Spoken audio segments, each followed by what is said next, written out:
Shalom shalom, watu wa Mungu popote pale mlipo, tumsifu Yesu Kristo. Kwa majina ninaitwa Isaya Francis, ni mshauri na mwalimu katika masuala ya kiimani. Leo nimekusogezea njia kuu 6 za kufanya ili uweze kutengeneza siku iliyo bora na yenye baraka ndani yake. Njia ya kwanza ya kufanya, inatakiwa uzingatie kuamka mapema.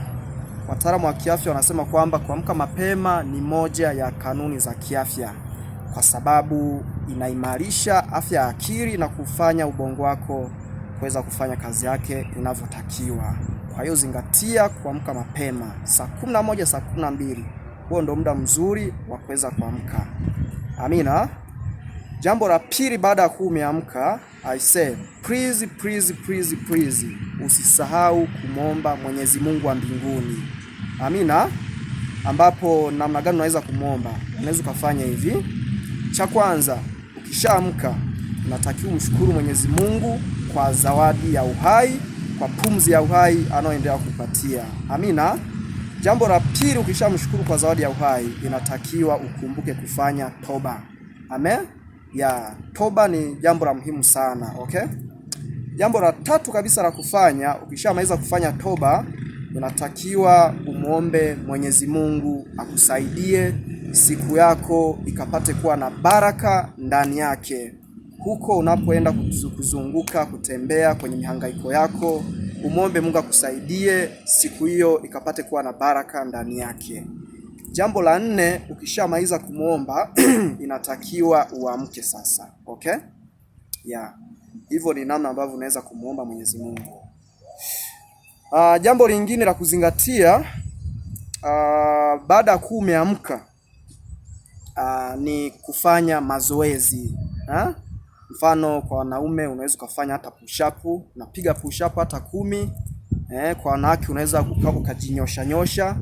Ni mojawapo ya mazoezi, okay? Ambapo kishamaliza hivyo inatakiwa sasa ukaoge. Jambo linalofuata ni kwenda kuoga. Na ni vizuri uzingatie kuoga maji ya baridi. Kwa nini maji ya baridi? Kwa sababu maji ya baridi yanasaidia kuamsha mwili kwamba siku imeanza, amka.